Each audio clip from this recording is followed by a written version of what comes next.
وسلم. اللهم صل على سيدنا محمد وعلى آله وصحبه وسلم. اللهم صل على سيدنا محمد النبي الأمي وعلى آله وصحبه وسلم تسليما.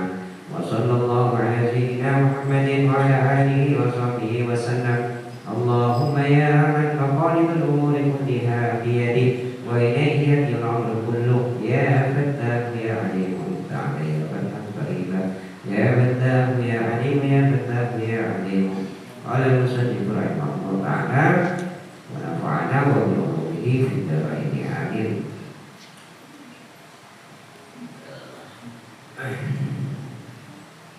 وقال سيدي عبد الغني النابلسي في شرح صلوات سيد الغوث الشيخ عبد القادر الجيلاني رضي الله عنه عند قوله وأكحفنا لمشاهدته صلى الله عليه وسلم أي رؤيته ومعاينته يقظة في الدنيا. Masih lanjutan kemarin tentang sholawat.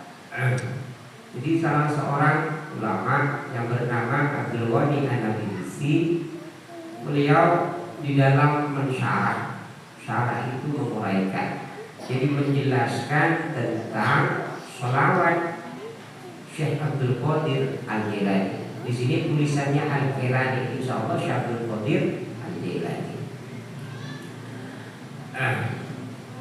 Jadi Syekh Abdul Qadir Jailani itu di dalam sholawatnya itu ada bahasa begini, wa adhifna bi musyahadatihi sallallahu alaihi wasallam. Maknanya adalah berilah kami nikmat dengan menyaksikan Rasulullah, ai ru'yatihi wa mu'ayinatihi. Maksudnya melihat Rasulullah. Jadi minta kepada Allah agar kita itu diberikan nikmat melihat baginda Rasul. Jadi bahkan di dalam tidur, dalam mimpi kita harus minta, mudah-mudahan Allah kasih kita mimpi berjumpa dengan Rasulullah. Amin. Jadi tidak ada mimpi yang lebih baik. Seindah-indahnya mimpi itu adalah melihat baginda Rasul. Jadi lu tak bermimpi melihat Rasulullah, kita harus sedih. Mudah-mudahan bisa melihat Rasulullah. Jadi minta yaqdzatan di dunia. Jadi Syekh Abdul Qadir Jailani itu meminta melihat Rasulullah yaqdzatan di dunia. Jadi kalau dikatakan begini, Syekh Abdul Qadir Jailani itu kalau dalam kitab Mafathirul Auliya disebutkan, beliau itu kalau mau majelis ilmu maka Rasulullah hadir di situ. Bahkan dikatakan seluruh arwah ruhnya para nabi, para rasul itu juga hadir di dalam majelis Syekh Abdul Qadir Al-Jilani. Maka kita kadang kalau pilih bertawassul, kadang kita menyebutkan al-bajat bilang di sultan yang mulia Syekh Abdul Qadir Al-Jilani pada sallallahu surrahu wa nawwar karim. Kita mengirimkan menghadiahkan Fatihah pada beliau. Jadi kalau nak ingin dikenali beliau kita maka sering-seringlah sebut nama beliau. Satu. Yang kedua, sering-seringlah menghadiahkan pahala, menghadiahkan Fatihah.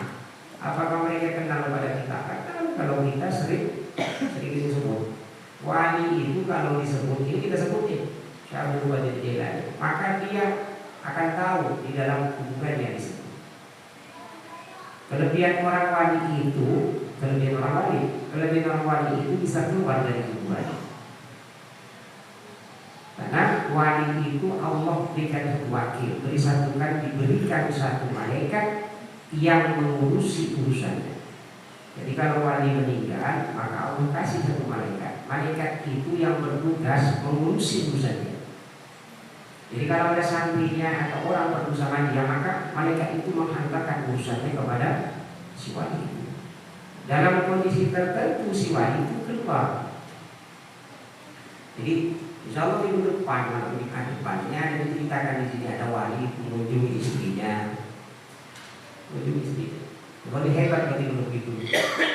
Jadi tidak sembarang wali. Jadi kalau kita sebut para wali Allah itu lebih-lebih Rasulullah kita sebut, maka idza dzukira arif tanzilur rahmah. Jika seorang wali disebut di satu majelis atau di dalam perkumpulan manapun, maka rahmat Allah itu turun. Ingin tahu buktinya rahmat Allah itu turun? Di dalam dada ini tenang, dirasakan saja tidak lagi menyebut zikir. Jadi kita berzikir tadi, kemudian baca sholawat. Bagaimana hati kita? Ada rasa tenang antar. Itulah namanya salah satu rahmat Allah dicurahkan di tempat itu. Walisyaikh Jalaluddin As-Suyuti risalatu fi dzalika samaha ala rabbul halaki fi jawazi ru'yatin nabiyyi wal malaki. Juga di dalam kitab Imam Jalaluddin As-Suyuti, beliau itu punya risalah kitab. Risalah itu tulisan kitab kecil. Tapi kalau ada risalah Imam Syafi'i itu tebal tulis tebal. Imam Syafi'i itu wali. Di dalam kitab risalah Musyairiyah disebut beliau itu wali autad. Wali autad itu masanya di masa wali itu hanya 4. Di setiap masa ada. Mati satu diganti oleh bawahnya naik lagi. Di bawahnya itu ada namanya wali abdal 40. Mati satu nanti diganti oleh di bawah. Begitu seterusnya. Nah, Imam Suyuti ini di dalam kitab Syarah Khatib disebutkan beliau itu berjumpa dengan Rasulullah yang total 77 kali. Dia berjumpa dengan Rasulullah dan Imam Suyuti itu langsung bertanya kepada Rasulullah, apakah aku besok dihisab? Jadi kata Rasulullah, kau tidak dihisab. Itu dalam kitab Syarah Khatib. Jadi Imam Jalaluddin As-Suyuti. Lah beliau inilah yang membela, menulis risalah pembelaan bagaimana maulid, karena maulid di masanya itu dibid'ah-bid'ahkan, tidak ada amal, tidak ada dasarnya. Lah Imam Suyuti itu menulis sebuah kitab tentang kalau bermaulid itu bukanlah sesuatu yang tidak baik. Jadi Imam Suyuti membahas. Jadi beliau di dalam kitab Ar-Risalah dan kitab risalahnya Imam Suyuti itu membahas fi jawazi ru'yatin nabi wal malaki, boleh, kebolehan melihat Rasulullah dan malaikat. Jadi tidak dalam keadaan itu bisa melihat. Jadi kalau ibu-ibu melihat malaikat ya bisa, melihat nabi juga bisa. Ini tergantung kehendak Allah dan amalan kita. Kita itu kan kadang sudah hebat kalau sudah melihat jin, sudah hebat. Belum hebat masih.